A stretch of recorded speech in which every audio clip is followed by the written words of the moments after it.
Ahora.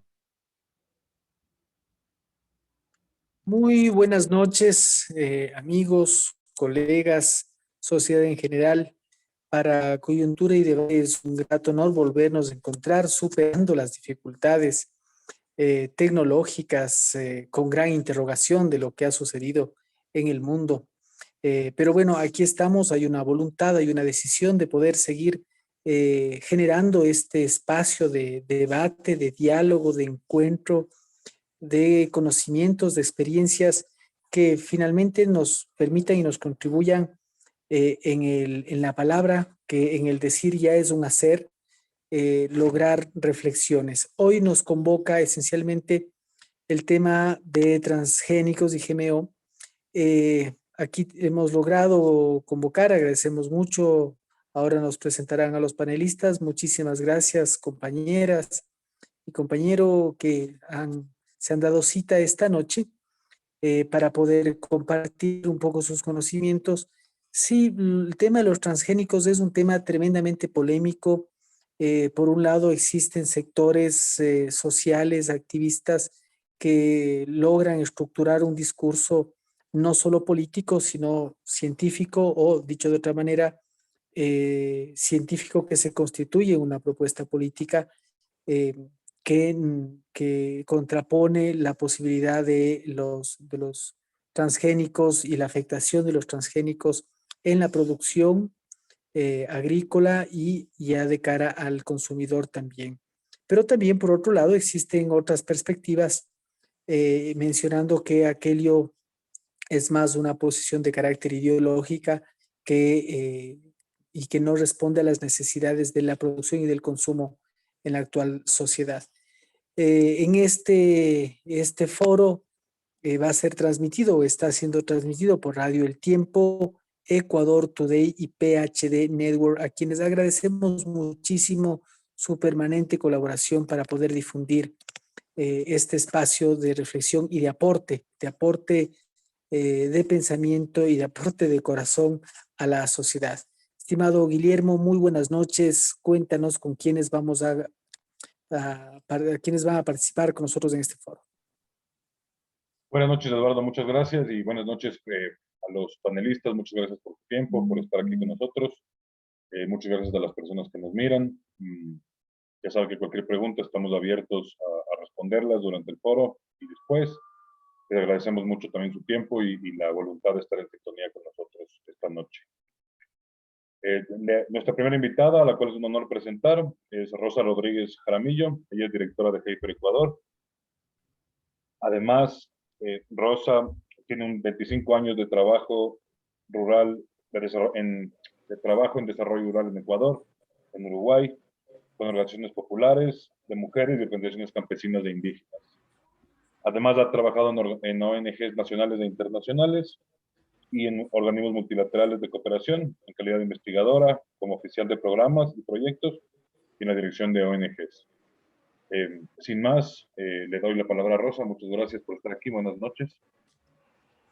Buenas noches, Guillermo. Buenas noches, Elizabeth, Bernardo. Un gusto estar con ustedes. Solo una pequeña aclaración. Son 25 años de trabajo en Uruguay, en Ecuador, en desarrollo rural. Previamente a mi presentación quiero hacer dos aclaraciones. No voy a hablar explícitamente de los transgénicos, aun cuando estoy hablando de los transgénicos en la presentación que voy a hacer. Creo que fundamentalmente me voy a centrar en qué discurso, en qué relato se asienta la visión que promueve los transgénicos para que esta propuesta tecnológica todavía pueda tener estos espacios de discusión y sea mirada como una posibilidad o una herramienta tecnológica habilitante. Y por otro lado, entonces yo creo que Elizabeth nos va a ayudar explicando de mejor manera los transgénicos, etcétera, etcétera. Y por otro lado, estoy feliz de que esté el compañero Bernardo aquí acompañándonos, porque también mi discurso en estos momentos, sobre todo mi presentación, lo hago desde una mirada profunda de la duda y de la incertidumbre. Creo que estamos viviendo en momentos de mucha incertidumbre y en donde poner en duda muchos temas es fundamental para encontrar nuevos caminos. Y me alegro que el compañero Bernardo, yo soy una convencida de que los transgénicos no son una respuesta para aquellos problemas que nos dicen que podría solucionar los transgénicos, que soy una ferviente apoyadora del activismo antitransgénico, pero por ahora me voy a centrar sobre todo para hablar en qué discurso se asienta y en qué momento esta discusión está teniendo lugar, porque eso es muy importante también para poder entender de mejor manera los procesos y los transgénicos. Yo creo que para hablar de transgénicos, para hablar de sistemas alimentarios sostenibles, porque los transgénicos están profundamente unidos y articulados a la construcción o no de sistemas alimentarios sostenibles, creo que es importante entender que en este momento mundial hay una erupción profunda de una derecha que es desinhibida, que nos habla con enorme furia y con enorme intolerancia, cuestiona derechos que ya estaban avanzados en muchísimos lugares del mundo, como el feminismo, el ecologismo, las reivindicaciones de LGBTs, los migrantes, contra lo comunitario, contra el indígena, con mucho más fuerza. Y posicionan con mucha claridad esos elementos que para ellos son parte de su discurso central, que tiene que ver con la propiedad privada, la familia, el trabajo, el orden. Es decir, ellos defienden estos mitos en los cuales se sostiene el capitalismo, que sostiene un sistema alimentario irracional y que del cual hacen parte los transgénicos. Entonces, yo por eso digo, se requiere frente a este discurso construido desde la derecha, identificar cuál es ese discurso más integrador y no solamente el discurso de los transgénicos. Mi punto de partida en este momento es entender que lo que sostiene el uso, lo que sostiene la defensa de sistemas alimentarios convencionales o sistemas alimentarios que además están articulados a herramientas como los transgénicos, hacen parte de ciertos relatos que lo que buscan es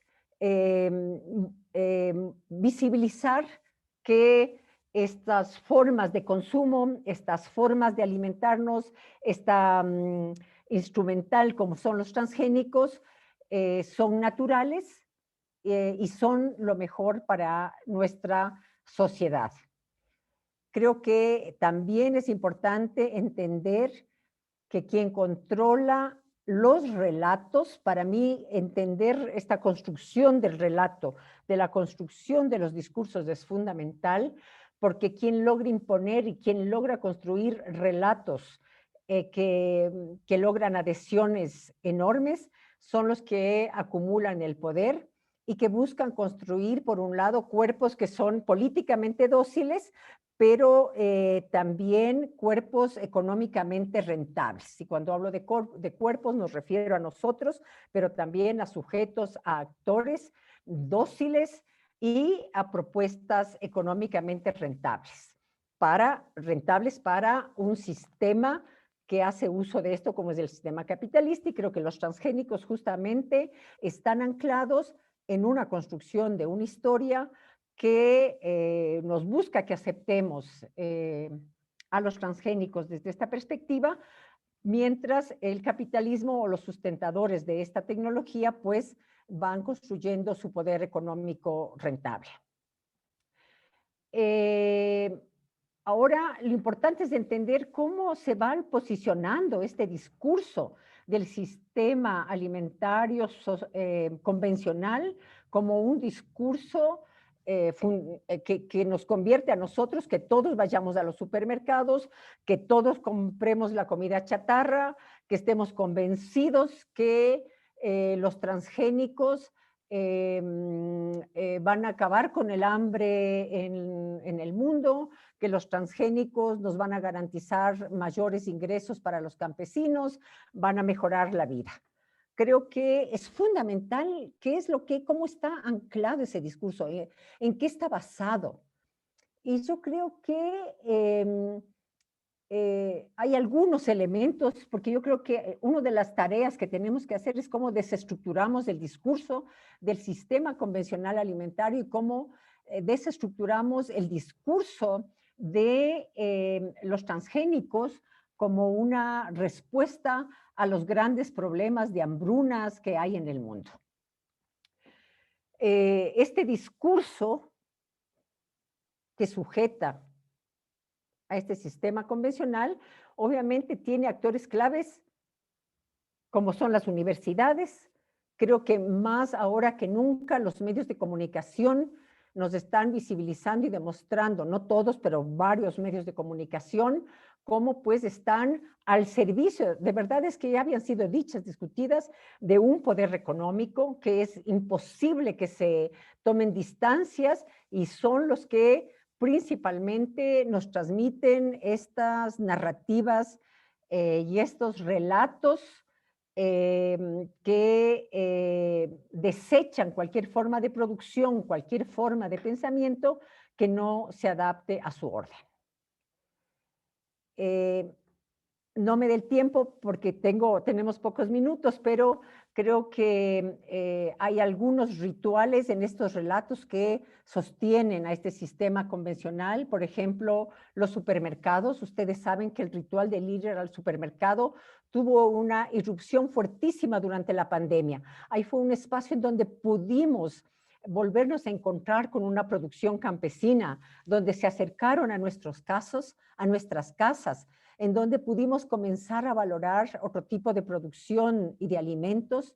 Sin embargo, pasada o comenzando a abrirse nuevamente este espacio de pospandemia, el relato y el discurso del supermercado ha vuelto a abrirnos las puertas como ese gran espacio de luminosidad que nos ofrece productos maravillosos. Creo que el uso de colores, de sabores. Ustedes saben que los alimentos, por ejemplo, una hamburguesa, McDonald's está construida sobre un conjunto de sabores y olores artificiales que son los que nos hacen y nos vuelcan a que accedamos y disfrutemos y valoremos de esos sabores. Pero yo he recorrido muchísimo el campo durante estos últimos días. La pandemia no me paró en este año, casi 2 años, y realmente creo que este sueño, esta oferta que hacen los transgénicos de los sistemas alimentarios sostenibles, de esta revolución verde, la oferta central hacia el campesino es que va a tener más ingresos, va a poder tener más ingresos, y que por otro lado también con este modelo de producción se puede acabar el hambre en el mundo. Entonces yo creo que además esto es lo que en medio de la desesperanza, la confusión y crisis económicas cada vez más fuertes, de hambrunas, de desempleo, de falta de ingresos, se convierte como en uno de los puntales centrales que ayuda a convencer a que los mismos campesinos, los mismos productores y también los consumidores sigamos leales y fieles a un modelo de agricultura que ha demostrado tantas veces que no soluciona esto, pero que sin embargo continúa siendo para la mayoría de la mayoría muy actual, muy actual. Y me parece que eso es una de las cosas más graves. Y por eso es que yo planteo, hay que desentrañar el discurso en el cual está sostenido esta mirada de sistemas alimentarios sostenibles y de los transgénicos como panaceas para solucionar los problemas del mundo. Por otro lado, y no sé cuánto tiempo tengo, creo que ¿qué nos pasa con los contrarrelatos? Es decir, con estos relatos desde el activismo y desde la resistencia. Es cierto que cada vez más en la sociedad se han ido construyendo contrarrelatos, que hay más voces que hablan de la biodiversidad colapsada, de un modelo de agricultura que no funciona, del cambio climático, de las crisis alimentarias, etcétera, etcétera, etcétera.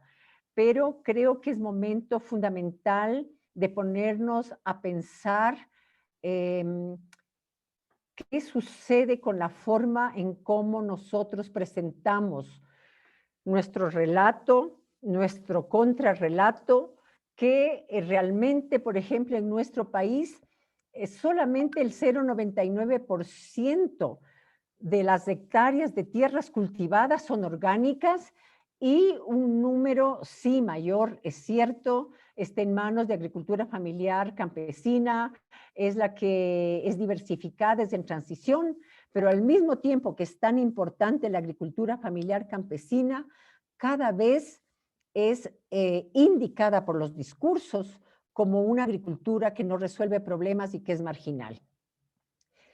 Y quiero dar un ejemplo. La semana pasada justamente yo compartía un discurso que sale desde los ministerios de Agricultura, en donde nos dicen que para solucionar el problema gravísimo de desnutrición que existe en nuestro país y para fomentar, para promover la soberanía alimentaria, el ministro se reúne con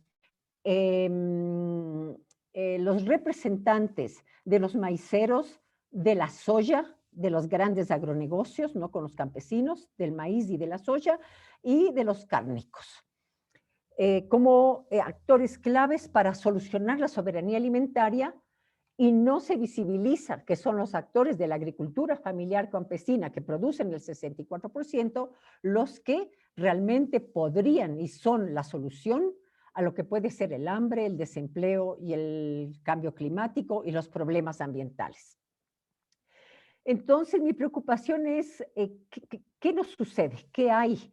¿Por qué no logramos construir? ¿Por qué no logramos conseguir más adhesiones a este nuevo modelo, a un nuevo discurso? Y creo que esto se agudiza, y miren que nosotros desde el trabajo que yo hago hemos hecho enormes esfuerzos para abrir mercados para la producción agroecológica, para la producción de la agricultura familiar campesina, y cada vez los compañeros lo que nos contestan y nos dicen casi hay una disminución de la producción agroecológica en el país, enorme, porque los compañeros nos dicen para tanto esfuerzo, si no vamos a tener un reconocimiento, no vamos a poder tener ingresos, necesitamos generar ingresos de cualquier manera. Es decir, el tema de ingresos es de esa neblina, es de esa urgencia que creo que es central a la hora de generar discursos del activismo, generar discursos de resistencia. Yo creo que para contrarrestar esta irrupción tan fuerte de la derecha que tenemos en este momento, en donde además el discurso de tecnología pasó ayer, compañeros. Es decir, no solamente de la tecnología, sino imaginémonos de aquí a 10 años en donde hay profesiones que van a ser totalmente desechadas, como la de los médicos a domicilio, los médicos que te atienden directamente. Hay máquinas que son capaces de producir alimentos, es decir, la irrupción profunda de la tecnología que realmente incluso está provocando que profesiones, que formas de producir sean desechables, ni siquiera ya son marginales, sino que son desechables. Entonces, Rosa, discúlpame, te corto. Justamente me parece que es una muy buena reflexión para terminar tu primera intervención. Me parece que has tocado unos puntos bastante importantes y es justo uno de los puntos que tú tocaste, la motivación más grande para armar este foro, que es justamente el cambio de ministro de Agricultura aquí en el Ecuador y el discurso este que tú has tocado desde la tecnología y ahora con la coyuntura de la desnutrición infantil, y cómo se quiere posicionar justamente este tema de la irrupción de los transgénicos o del uso de transgénicos como la solución a esas problemáticas, ¿no? Con eso me gustaría darle paso a Elizabeth. Elizabeth Bravo es doctora en biología y docente universitaria y además ha trabajado mucho en temas relacionados contra los cultivos transgénicos, los plaguicidas y a favor de la soberanía alimentaria. Buenas noches, Elizabeth, y bienvenida de nuevo. Buenas noches. Tal vez se te olvidó decir que soy miembro de Acción Ecológica, que es mi principal carta de presentación. Creo que tal Bueno, vez se me pasó porque me parece que todo el mundo lo conoce. bueno. Pero sabemos, Para mí, Elizabeth, muchísimas gracias por estar aquí. Solamente te robo unos segundos, mi estimada Elizabeth, mil sí, disculpas. Recordarnos que ya estamos en transmisión en vivo, además de Radio El Tiempo, estamos ya en Facebook Live a través de Ecuador Today y PhD Network, y pues esto nos da una dinámica muy bonita de interacción con los amigos, colegas que están pendientes de este diálogo. Elizabeth, un gran abrazo, muchísimas gracias por tu presencia. Adelante, por favor.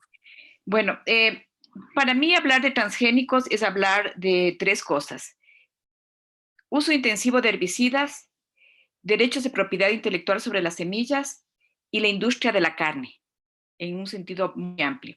Y además la venta de semillas. Yo, siguiendo un poco lo que decía Rosa, quería expresar que en el Ecuador, por lo menos, identifico yo para el análisis de los transgénicos como tres modelos de producción agrícola. La una es la del agronegocio, puro y duro. La otra es la producción campesina para la soberanía alimentaria. Y la tercera es un espacio intermedio que podríamos decir es la agricultura campesina subordinada al agronegocio.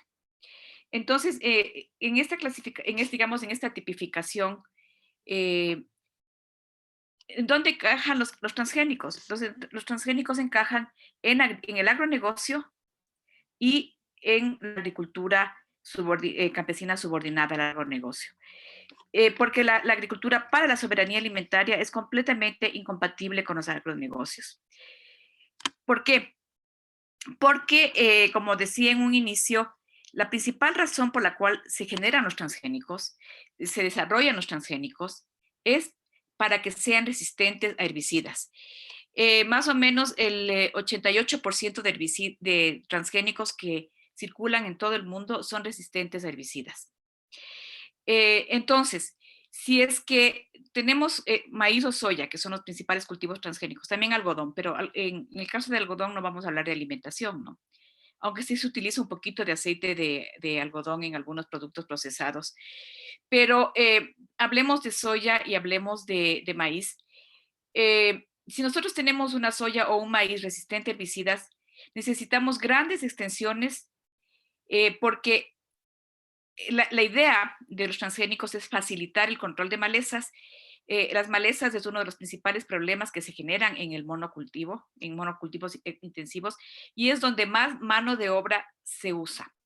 Entonces, ¿qué es lo que hacen la transgénesis? Lo que hace es facilitar las fumigaciones aéreas.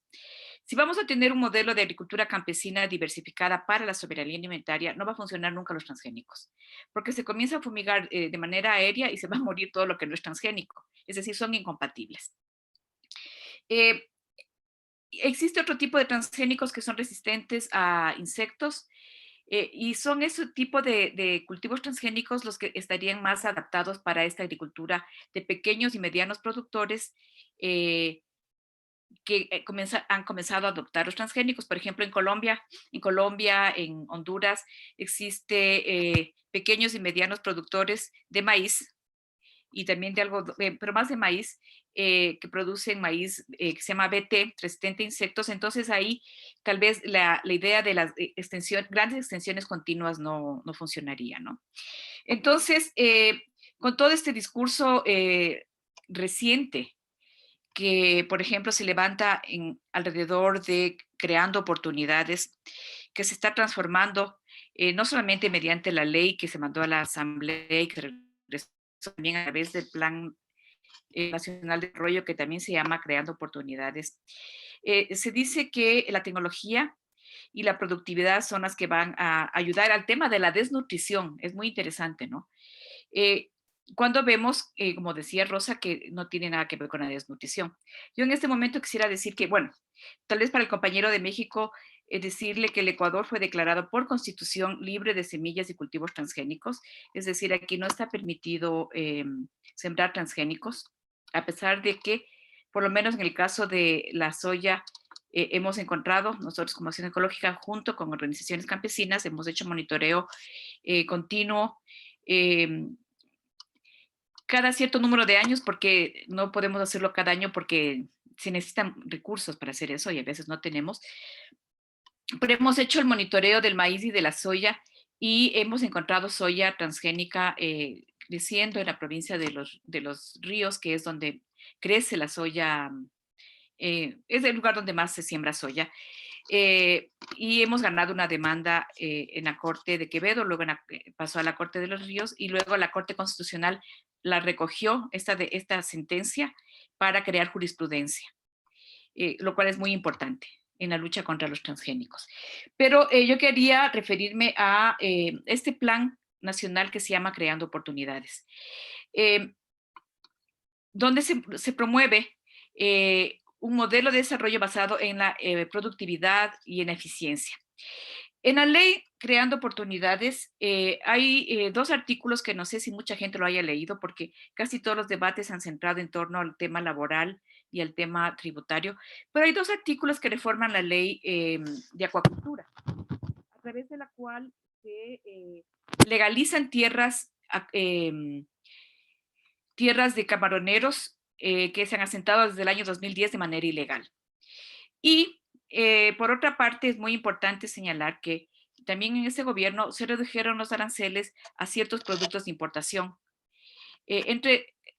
siendo el más importante de todos la soya transgénica de Estados Unidos. El principal producto de importación agrícola que nosotros tenemos con Estados Unidos es la soya transgénica, y el principal consumidor de lejos es la industria acuícola, especialmente la industria camaronera. El segundo producto es el trigo, que no es transgénico, pero en este momento para nuestro análisis no es tan importante que no sea transgénico. Y también, de acuerdo a un informe del Departamento de Agricultura de Estados Unidos, el principal consumidor del trigo, a pesar de que aquí se consume tanto pan y tanto fideo, es también la industria acuícola. Entonces, todo este paquete de políticas, reducción de aranceles, legalización de tierras, promoción de sistemas basados en eficiencia, son para favorecer a un grupo que no va a ayudar al tema de la desnutrición, porque lamentablemente la gente que no tiene ni siquiera para comer 3 comidas básicas va a tener para comer camarones, ¿no? Y sabemos que la mayor parte del camarón es para la exportación. Entonces, realmente lo que se está haciendo, digamos, toda esta maquinaria de los transgénicos, además de lo que ya nos dijo Rosa de todos los discursos que están alrededor de los transgénicos son desde, para y por el agronegocio. Está el negocio de las semillas, que está junto con el negocio de los herbicidas y de otros plaguicidas. Está controlado por un grupo de transnacionales. Hay otro grupo de transnacionales que controlan el tema de la transformación por ejemplo, de la soya, de la semilla de soya o del grano de soya en pienso, es decir, en alimentación animal. Por ejemplo, aquí Cargill, que es la principal exportadora, comercializadora de granos, incluida la soya transgénica y el maíz transgénico, tiene aquí en el Ecuador una planta para producción de piensos destinados a la industria acuícola, y el destino final también es para el agronegocio, en este caso el agronegocio de la industria camaronera. Entonces, con esto quedaría desmitificado el hecho de que los transgénicos, por ejemplo, van a contribuir a la desnutrición y al hambre. Por otra parte, el tema de la tecnología, que es otro de los temas que a ustedes les interesa hablar un poco. Los transgénicos como tecnología, como un paquete tecnológico, porque no solamente,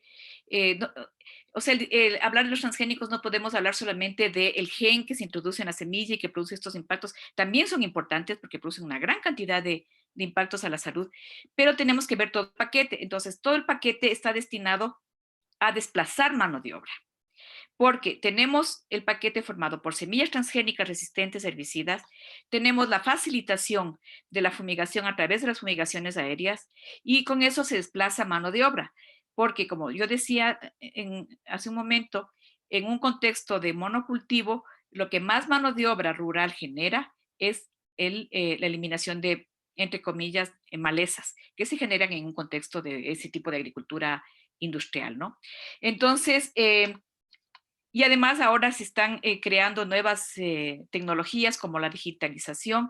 Por ejemplo, en el plan de Creando Oportunidades se habla de la agricultura de precisión, que es una agricultura que actúa con satélites y ahora con drones.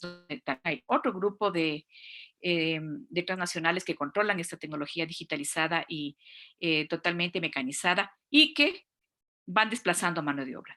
Entonces, el discurso de presentar una ley, por ejemplo, como la Creando Oportunidades, para crear mano de obra, no tiene ningún sentido. El discurso de los transgénicos y el discurso de crear mano de obra y crear trabajo, aunque sea precarizado, no funciona, porque desplaza trabajo rural. Bueno, con estas palabras creo que terminaría mi primera parte. Muchas gracias. Muchas gracias, Elizabeth, por esa reflexión. Y justamente en ese tema de la resistencia desde el campo, desde las organizaciones campesinas, a los transgénicos, me gustaría darle, por favor, la bienvenida a José Bernardo Magdaleno Velasco, mejor conocido como Nino. Él es originario del municipio de Venustiano Carranza, en Chiapas, México, y es productor de maíz del sistema Milpa. Además, es el representante legal de la organización Unión Campesina Totiques del estado de Chiapas y fue dirigente de los bienes comunales Casa del Pueblo Venustiano Carranza. Además, es director regional de los fondos regionales, subsecretario del estado de Chiapas de los pueblos indígenas entre el 2008 y el 2011, y actualmente es dirigente de la organización estatal Unión Campesina Totiques del estado de Chiapas, organización que es miembro de la Asociación Nacional de Empresas Comercializadoras de Productos del Campo. Además, Nino o Bernardo ha sido un actor importante en la campaña contra los transgénicos en el maíz, muy conocida en México, que se llama Sin Maíz No Hay País. Y con eso, Bernardo, te doy la bienvenida. Muchas gracias por estar aquí para compartir tu experiencia y tu conocimiento. Sí, gracias, compañeros, compañeras. Buenas noches. Nosotros, desde el trabajo que hemos hecho en nuestro territorio, en nuestras comunidades, como lo decía el compañero, somos de una comunidad indígena, Tzotzil. Lo que quiere decir, Totí quiere decir Dios Padre, es decir, nuestro idioma indígena, Tzotzil. Nosotros de nuestro territorio hemos estado luchando en contra de los maíz transgénicos, porque nosotros sí cuidamos nuestro territorio como organizaciones campesinas, porque nosotros, como hemos dicho, somos hijos del maíz, cuidamos que nuestros maíces nativos de hace muchos años no se vaya a desaparecer, que hay muchos que está desapareciendo, pese a la lucha nuestra de cuidar nuestros maíces nativos.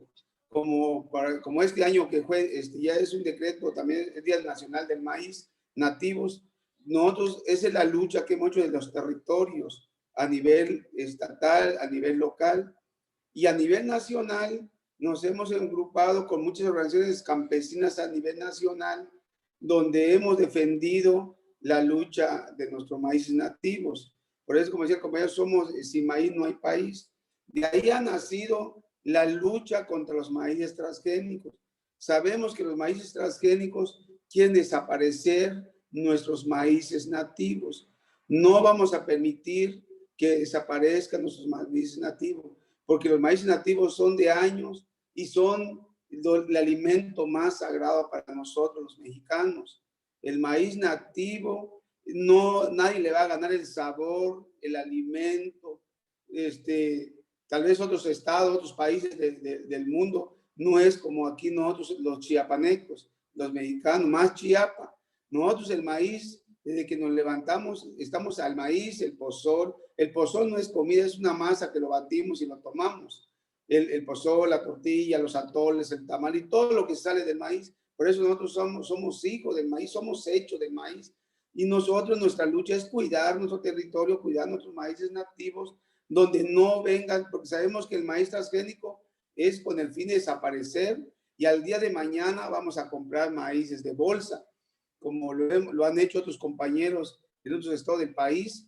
Nos han informado que los maíces de bolsa no deja de valer sus 3,000, 4,000 pesos la bolsa de 25 kilos o de 20 kilos. Cuando nuestro maíz es nativo, cuando lo hacemos un cambio entre los compañeros, o si nos vendemos, lo vendemos el 12 kilos por 100 pesos, por 200 pesos mexicano, que decimos aquí en Chiapas. Entonces, por eso es uno de los objetivos, cuidar nuestros maíces nativos y es luchar contra los maíz transgénicos.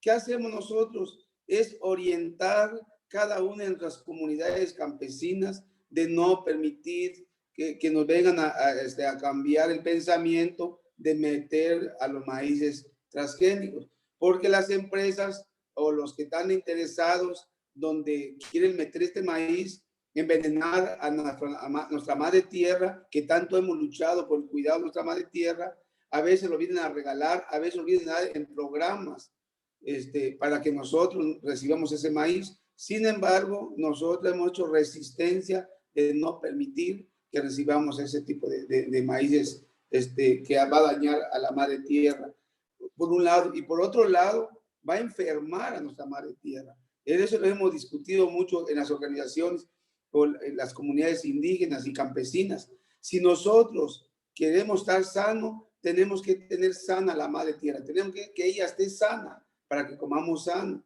¿Y cuál es la forma? De no permitir que nosotros metamos maíces transgénicos. Hoy, a nivel nacional, las organizaciones campesinas hemos logrado que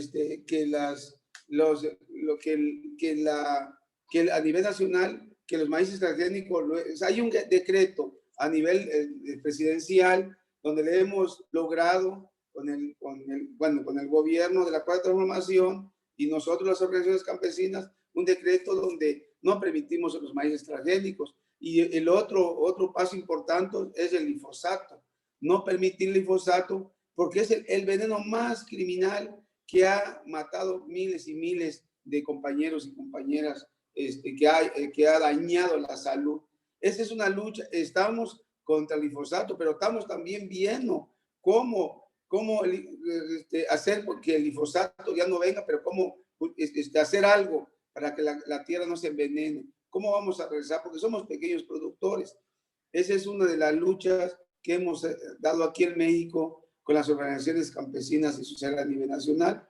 Y en otros gobiernos hemos hecho movimiento de resistencia y más que nada la información ante los compañeros productores. ¿Cuáles son otros de la lucha que estamos dando aquí? Y es una lucha que estamos tratando de convencer a los maestros, porque la formación y la educación para lograr este cambio de cuidar a nuestra madre tierra y no envenenar nuestros alimentos, es que también a los maestros que dan la educación a nuestros hijos, desde ahí empieza la formación, que nos ayuden a decir por qué no permitimos los venenos que le decimos nosotros a los maíces, el glifosato, el maíz transgénico, porque va a dañar la. Desde ahí el niño se tiene que ir formando para cuidar al medio ambiente, para cuidar a nuestra madre tierra y por cuidar la salud.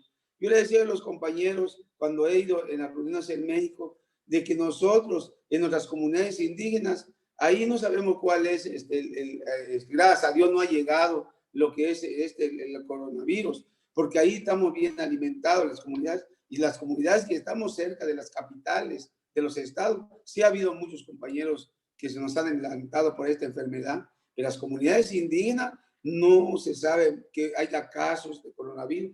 Eso quiere decir que el alimento que nosotros consumimos en las comunidades indígenas sí es bueno, resiste en nuestro cuerpo.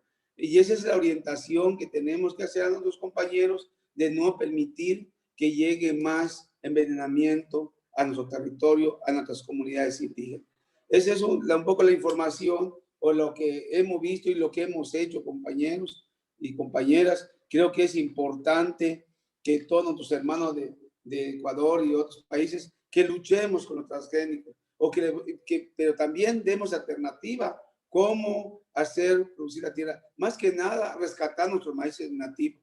Creo que en cada país donde pertenecemos hay una riqueza de maíces nativos, y eso hay que conservarlo. Y si vemos, por eso hay instituciones que tienen que mejorar nuestros maíces nativos, porque nadie le va a ganar el sabor y el alimento que tienen los maíces nativos y lo que nos da nuestro cuerpo. Platicamos este día del maíz, el 29 de septiembre, que fue Día del Maíz en México. Llegaban los médicos, decían de que el maíz que nosotros consumimos nos da resistencia, nos da energía, nos da fortaleza, nos da vitamina, nos da todo el maíz, nuestro maíz. Entonces, ¿qué le pedimos? Lo que le pedimos es que sigamos cuidando nuestros maíces nativos y tratemos de ir rescatando. Aquí,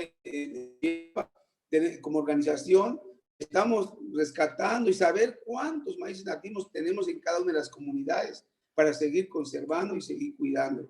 Ese es, por el momento, compañeros, que les puedo compartir. Muchísimas gracias, Bernardo, por tu presencia, tu participación aquí. De igual manera, Rosa y Elizabeth, muy amables. De lo que se ha planteado de parte de nuestros tres invitados, claro, surgen algunas inquietudes, como el tema de la construcción de relatos contrahegemónicos, como lo has planteado, estimada Rosa. Es decir, el relato dominante nos establece una serie de condiciones lúdicas, por decirlo así, respecto del beneficio ante la imagen o la metáfora del supermercado. Es decir, el supermercado se te presenta como el espacio de las N posibilidades de consumo, ¿no es cierto? Y eso se vuelve lúdico, digamos, desde el ejercicio hegemónico. El relato contrahegemónico respecto de la mano de obra, respecto de la alimentación, respecto de todo lo que podríamos denominarlo como soberanía alimentaria, que nos permita generar esta condición de cuerpos críticos, digamos, ¿no es cierto?, de cuerpos no dóciles. ¿Cómo podríamos irlos elaborando? Por otro lado, lo que nos ha planteado Elizabeth, súper interesante respecto de la ley de oportunidades, que bueno, ya no ha sido procesada en el CAL, pero hay, más allá de que no haya sido, es decir, estos sectores transnacionales vinculados a los transgénicos, sin lugar a duda buscarán las diversas formas de generar la incidencia en la política pública nacional. Allí, por donde veríamos la acción de la sociedad civil, su articulación o la articulación de nosotros como sociedad civil respecto de estos embates complejos de intereses de minorías respecto del interés de la mayoría. Y Bernardo nos ha planteado su experiencia en el caso de México, a quien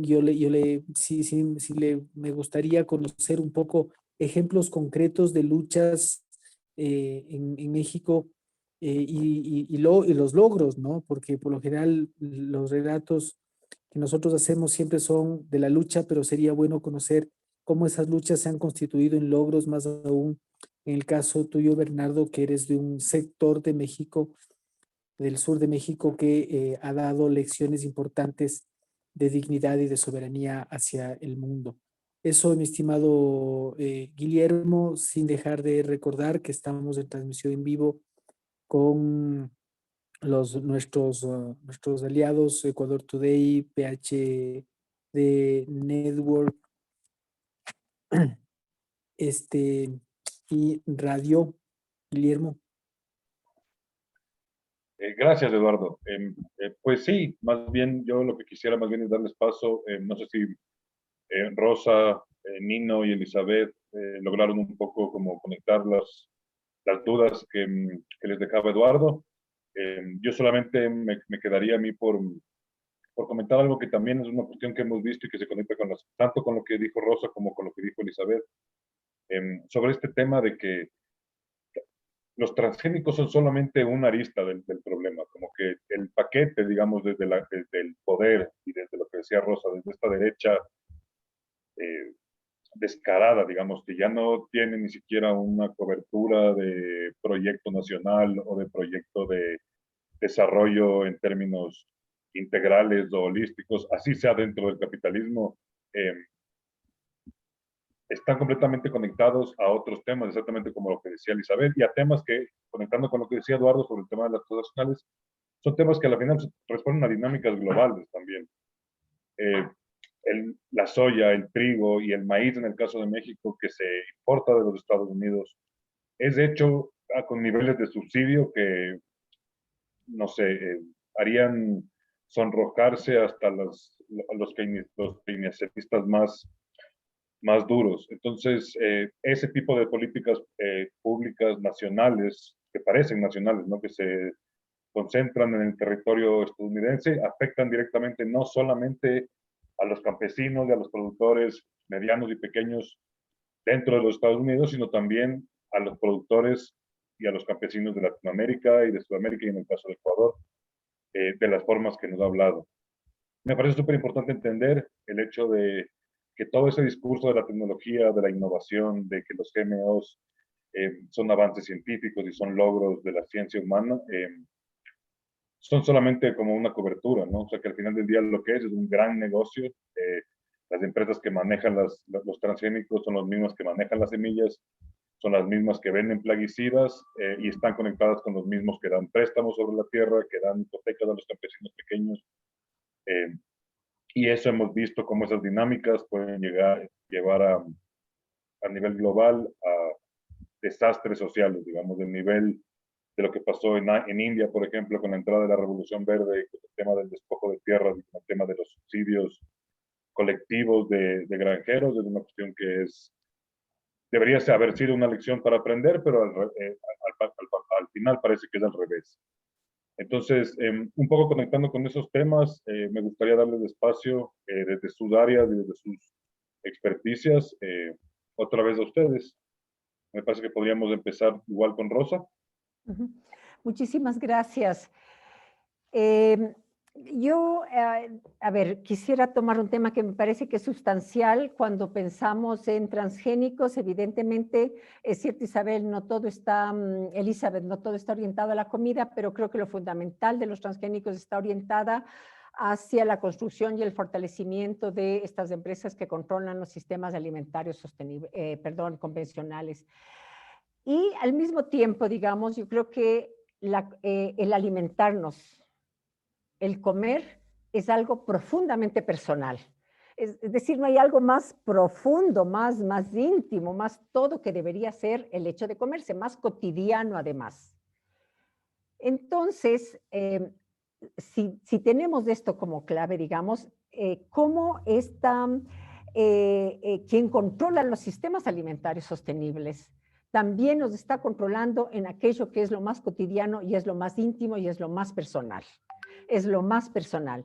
Entonces, yo siempre digo, digamos, que el poder siempre es más eficaz cuando es más invisible. Cuando es más invisible, o sea, el supermercado yo no lo veo como un poder, las tiendas no lo veo como un poder, es donde yo entro y consumo y disfruto, etcétera, etcétera.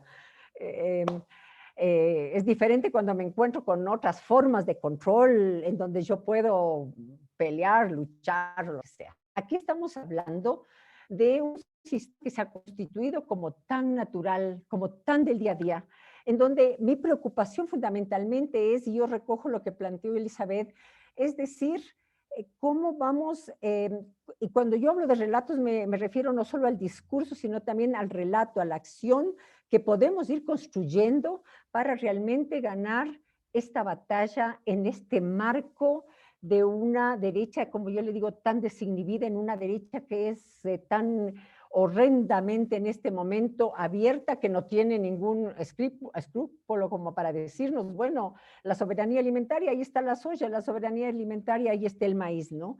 Entonces, para mí siempre mi preocupación es mayor, cómo desde quienes estamos en esta otra orilla, podemos ir también disputando espacios en esa cotidianidad, creo que sí hay que disputar espacios en lo de las leyes, hay que disputar espacios, pero yo creo que el país hay que defender aquello que ya se ha conseguido, pero creo que es en esa cotidianidad de la gente, desde lo lúdico, desde el arte, desde la estética, desde la academia, cómo podemos ir realmente deconstruyendo este poder que se ha metido y que nos hace creer que además yo puedo escoger qué comer cuando a veces ni siquiera tenemos para comer. Entonces, creo que es complejo. Yo por eso digo, sí, hay que hablar de los transgénicos, pero para mí creo que no hay que hablar de los transgénicos y creo que una de las limitaciones que podemos hacer es aislar estas luchas, los espacios. Creo que los transgénicos, y una de las cosas importantes que yo reconozco en muchos de los activistas es cómo han logrado articular esto, que hay que desmitificarlo, que hay que denunciarlo, hay que decirlo para que podamos entender quienes no entendemos, pero articularlo a cómo esto está imbricado en mi vida cotidiana, cómo esto está imbricado en lo que yo hago el día a día y que a veces también pasa por opciones colectivas, sociales, pero también por opciones mías en algo tan personal y diario y cotidiano. Muchas gracias, Rosa. Justamente en ese tema me gustaría darle paso al compañero Nino, para que nos contara un poco más justamente lo que le preguntaba también mi compañero Eduardo, ¿no? Si nos puede contar justamente los logros que han logrado con esta resistencia colectiva, esta resistencia familiar en su zona y lo que ha logrado a la final la campaña Sin Maíz No Hay País de ponerle un paro a los transgénicos en México, ¿no?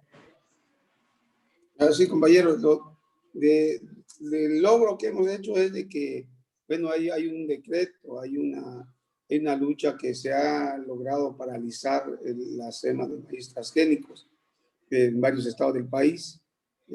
Bueno, que tal vez algunos siembran así sin darnos cuenta, pero sí es una resistencia y es un logro que tenemos. Uno de los logros importantes es que en el 2014 logramos un frente de organizaciones campesinas y que del productor al consumidor es una que hemos logrado, no en su totalidad, estamos en eso de también ir orientando al consumidor y al productor. Para nosotros es un logro porque se han sumado diferentes sectores de la sociedad, no solo el sector productivo, sino el sector consumidor, que para nosotros es un logro. El otro logro que hemos hecho nosotros en Chiapas, bueno, a nivel nacional, es que nuestras comunidades que han resistido, que no entendíamos que era el maíz transgénico, ya entendemos lo que es la lucha de defensa de nuestro territorio. Un logro también que hemos logrado de que en este gobierno tenemos técnicos que han orientado al cuidado de la madre tierra con un proyecto, un programa que le llamamos el MISI, donde nosotros nos están ayudando y nos están orientando cómo hacer nuestros propios fertilizantes orgánicos, podemos decir, para el maíz, porque se hace orgánico en la cuestión del café, las hortalizas, pero en el maíz es más complicado. Hoy lo hemos logrado porque en este gobierno de la Cuarta Transformación hemos logrado que nos ha apoyado con los técnicos en cada una de las comunidades, son los asesores y orientadores de cómo combatir las plagas en la milpa. Nosotros tenemos un ejemplo, uno de los que ha dañado mucho, el gusano cojollero que le decimos nosotros, y ellos nos han orientado que ya no hay que echarle ya veneno, que nosotros mismos hacemos nuestros propios productos y combatimos al gusano, ni tampoco vamos a matar al gusano. Antes que el gusano llegue, lo ponemos a la parcela y nuestra parcela está limpia. Entonces, es un logro para nosotros que tengamos asesores técnicos en cada una de las comunidades productores de maíz, que eso nos ayuda a no más envenenamiento de nosotros los productores, porque nosotros lo aplicamos, y al consumidor. Es un logro para nosotros y que hemos aprendido también, y que muchas comunidades nosotros decimos biofábricas, donde estamos produciendo los productos para el combate a la plaga y para la producción de dices, no más fertilizantes químicos. Por un lado, cuidamos la madre tierra y cuidamos los alimentos. Eso es un logro para nosotros, creemos nosotros como productores que hemos logrado eso. Y el otro logro es de que nuestras familias ya no están tan enfermas como antes, que para la plaga le echamos el furarán, que muchos compañeros nos íbamos a la clínica. Yo uno de los que voy a parar en la clínica con el furarán, un veneno criminal para nosotros.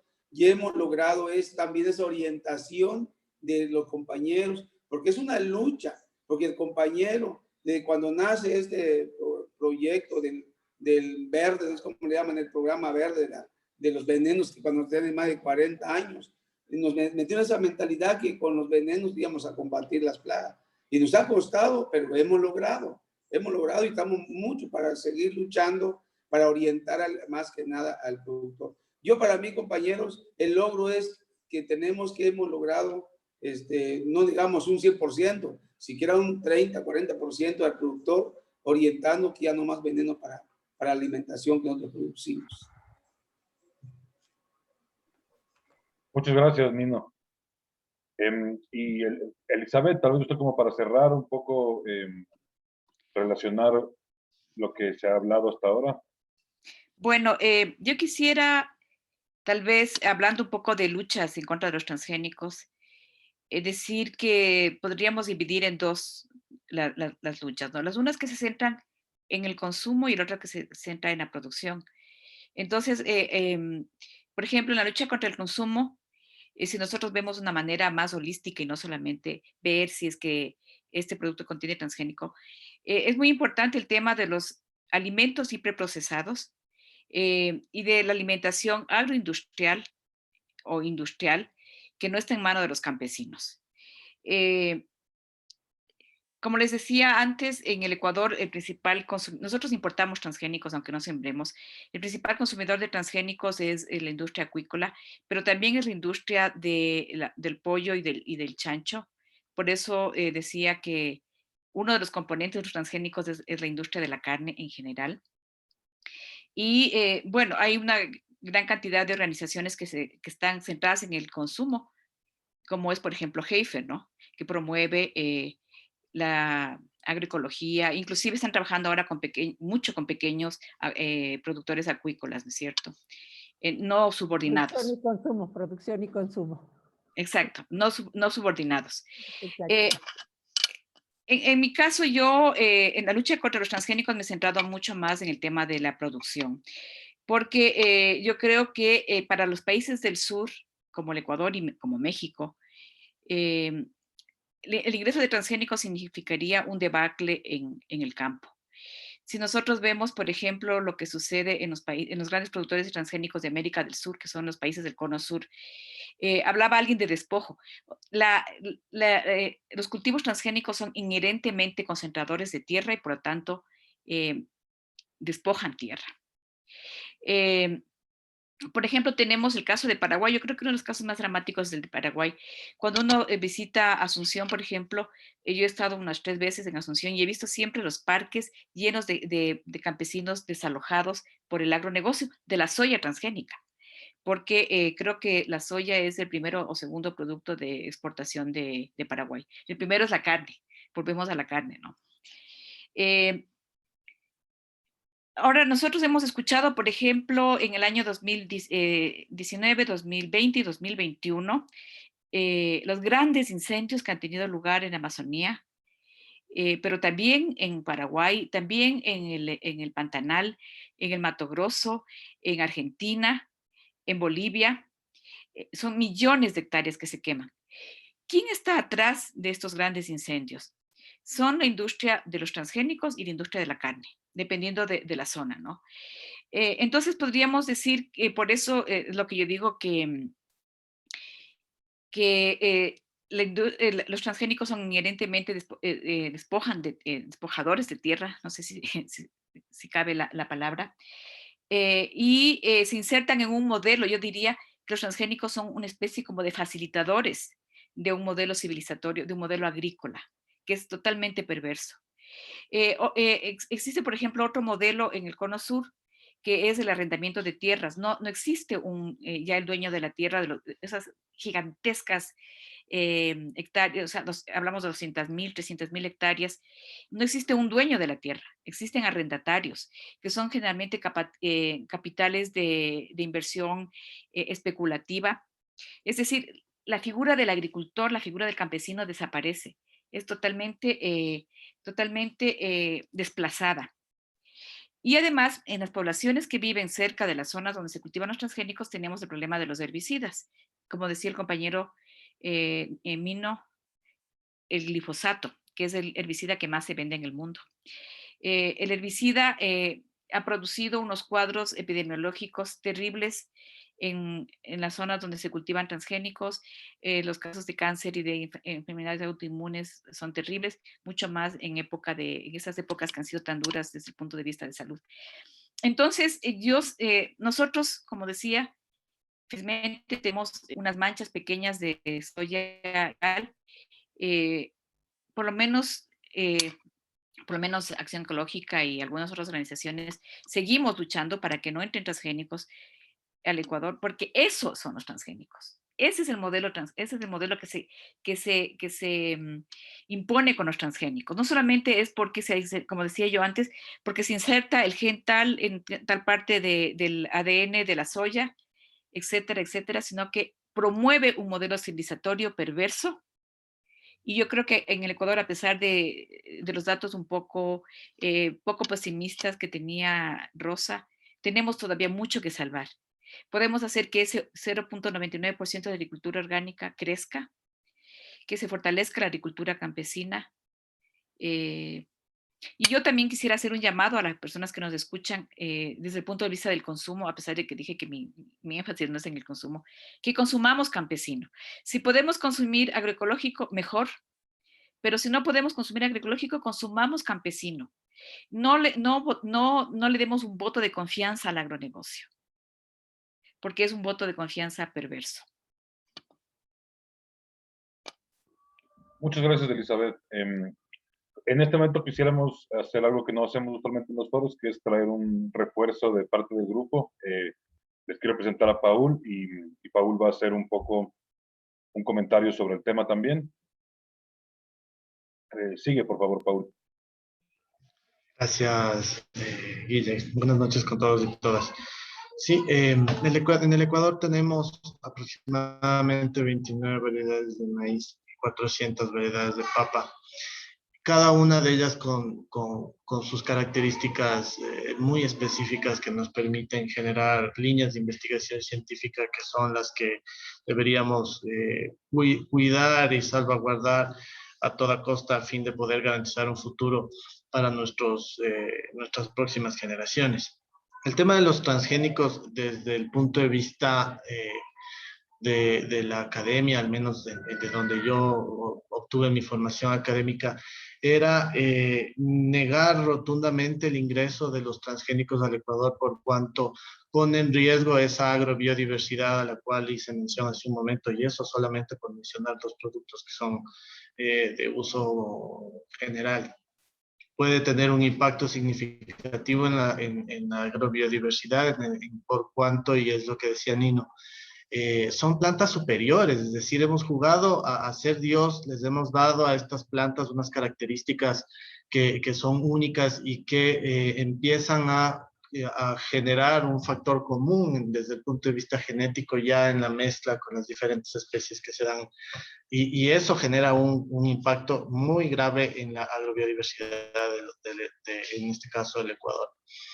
Vemos con especial preocupación el hecho de que hace unos años nada más se aprobó una ley de semillas y ahora ya tenemos un reglamento a la ley de semillas en donde se le da ciertas responsabilidades a una institución pública tal como es el Ministerio de Agricultura y Ganadería, que debería hacer periódicamente una serie de visitas a las empresas que venden y comercializan semillas en el Ecuador, y resulta que en la práctica lo que sucede es que con esta teoría del Estado obeso, esta teoría de que el Estado es ineficiente. Entonces, la contracción del Estado ha generado que este Estado no tenga las capacidades de hacer los controles que requiere el evitar que los transgénicos terminen llegando al Ecuador.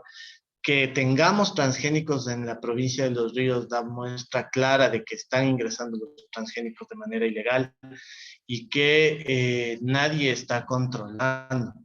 Lamentablemente, con el gobierno actual, lo más probable que va a suceder es que esta contracción se va a hacer más evidente, generando un problema mucho más complejo.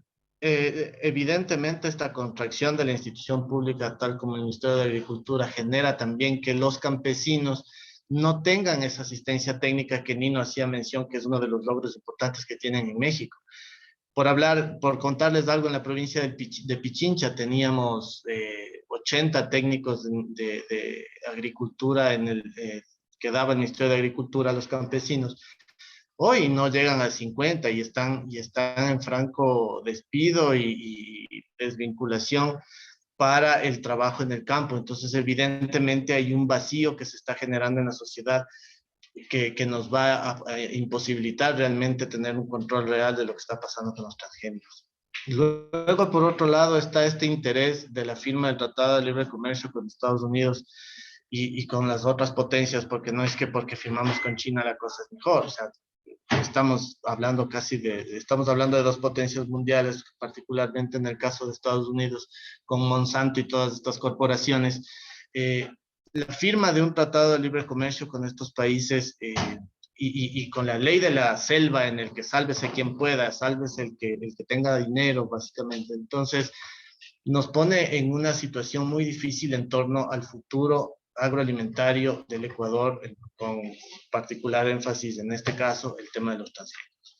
Entonces, en ese escenario, mi conclusión iría en el sentido de que es mandatorio, urgente, necesario tener una articulación un tanto más concreta entre las diferentes organizaciones voluntarias y la sociedad civil, porque sabemos que el Estado va a estar ausente, para intentar resolver estas inquietudes que son delicadas y que está generando este macro escenario desde el punto de vista de la ley, en donde sálvese quien pueda, importen lo que quieran, comercialicen como puedan y la ley de la selva.